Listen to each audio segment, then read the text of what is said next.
guys, welcome to my YouTube channel. Ang food trip, breakfast food trip. Tsari. Day in my life bilang isang caregiver. So, andito pa ka rin sa hospital. Hindi ko na vlog doon sa may bandang likuran ko. Ang ganda ng hospital na to kasi napaka accessible ng transpo. Ito ay, ano na to, MRT. Tapos, sa may bandang kaliwa ay food court. So, doon ako pupunta. Hindi ako tawag nito. Alas 7 na ng umaga. Ako ay nagutom kasi hindi ako nag-dinner kagabi. Wala, maaga pa. Wala pang kape. Maaga pa, guys. Wala pang pagkain dito. Wala pang display kasi nga siguro Saturday. Pati doon sarado pa yung kapihan. Mura sana kape dyan eh. So doon tayo sa kabila, Kopitiam.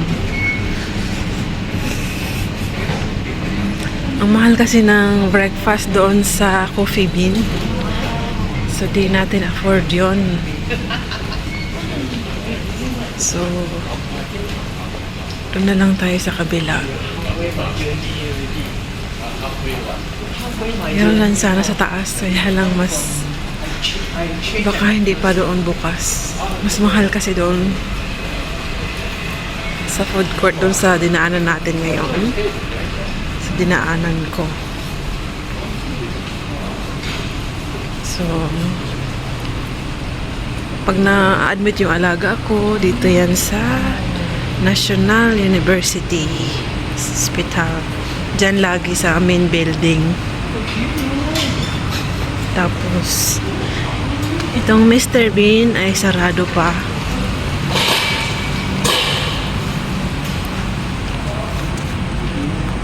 Sarado pa, guys. So, ito naman na The Coffee Bean, dyan sana ako kakain. Ang mahal. Hindi daw available yung display sa labas. Ayan. Hindi available. Pumasok na ako dyan kanina. So, sa Kopitiam na lang tayo. At ito naman dito sa kabila, ayan ay pharmacy. So, sarado pa. Ano guys, public tong hospital pero para siyang private. Maganda yung ano nila dito. Magagaling yung mga doktor dito. Daming mga Pinay dito na Pinay-Pinoy na nurse. Tapos meron din yung mga arte.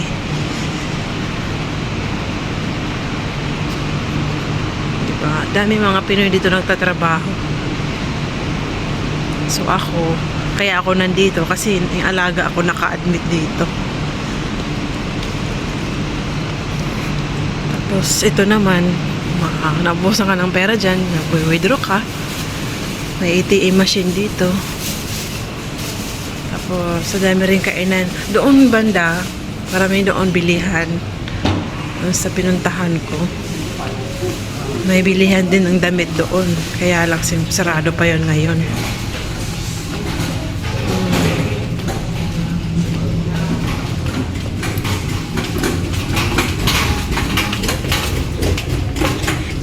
Ayan, nandun lang tayo sa food court Kopitiam.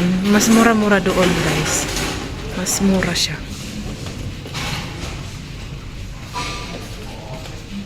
Siyempre, gusto kong tumikim ng ibang putahe. Kaya lang, siyempre naka-budget. Naka-budget kasi yung ayoko nang gamitin kong sarili kong pera kasi nakabili na ako kahapon. So, kailangan tipid-tipid tayo. So, ano lang yung binigay nila. Binibigyan naman nila ako ng food allowance. Siyempre, kailangan natin tipirin. Kasi, pagkain ko rin yun, lunch, hapunan. Hanggang today lang yung budget. So, Minsan ano ako, anong tawag nun? Pagka gusto kong bumili na hindi naman pasok sa budget, ako na ano sa sarili ko. Let's say, kung gusto kong kumain ng masarap, yun. Sarili kong pera. Diba? Dinadagdagan ko na lang kapag kahit pagkakulang.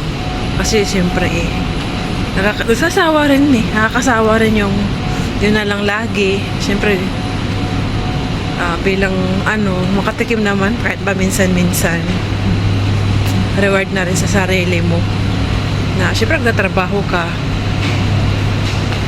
makatikim naman lang ng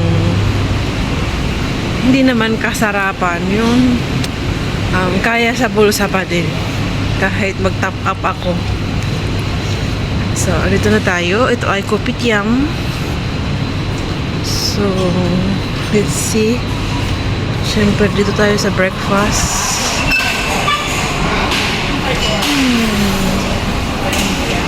Order na ako ng kape. Hi! Pasensya na. Masyadong blurred. So, nag-order ako ng kape at sausage, tapos egg mayo. Kain tayo. Wala pang gaanong tao ngayon. Nakaramdam ako ng gutom kasi yung haba lang ng aking fasting. Ang huli kong kain ay lunch. Diba?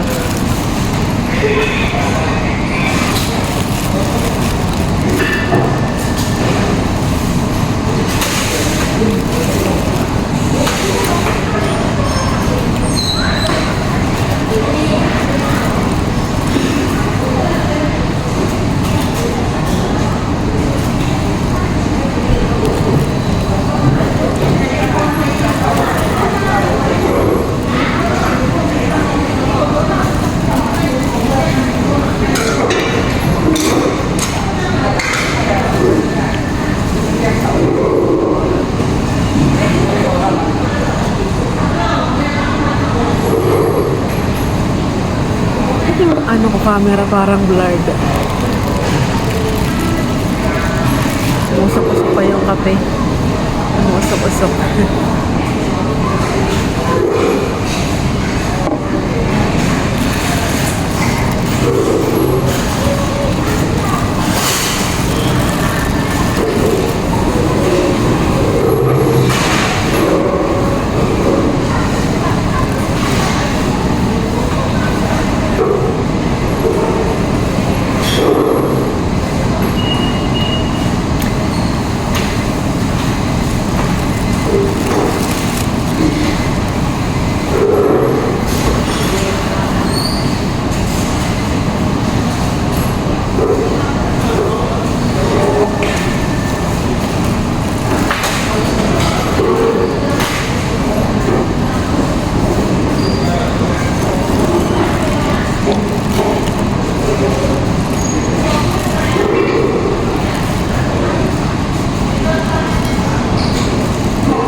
Alam niyo guys, yung mga tatrabaho dito sa Kopitiam, may edad na.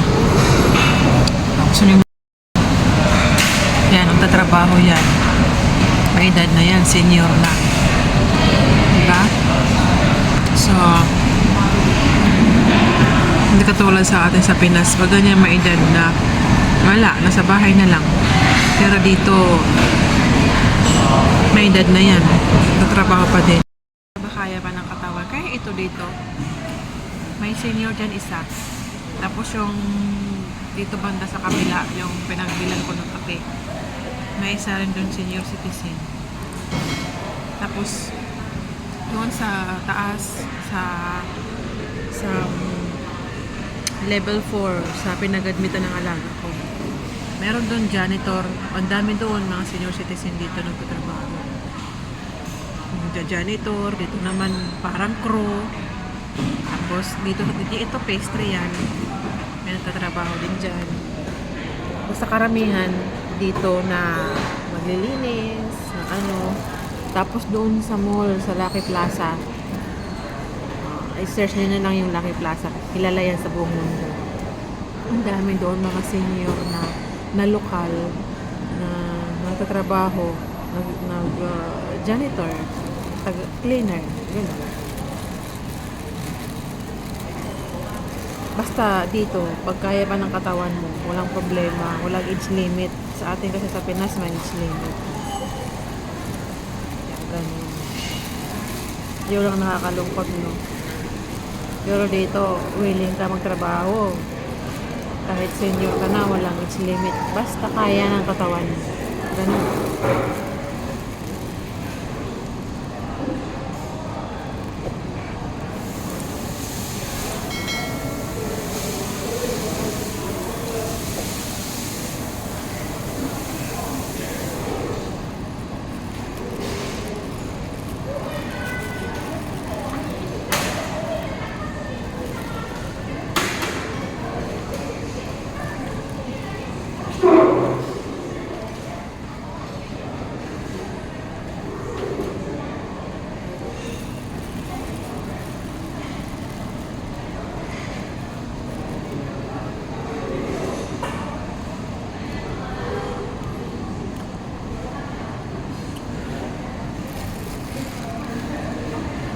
So, yun lang po for today. Bye-bye.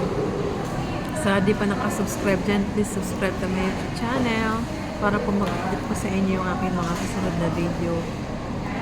Ay po. Ingat po ang lahat.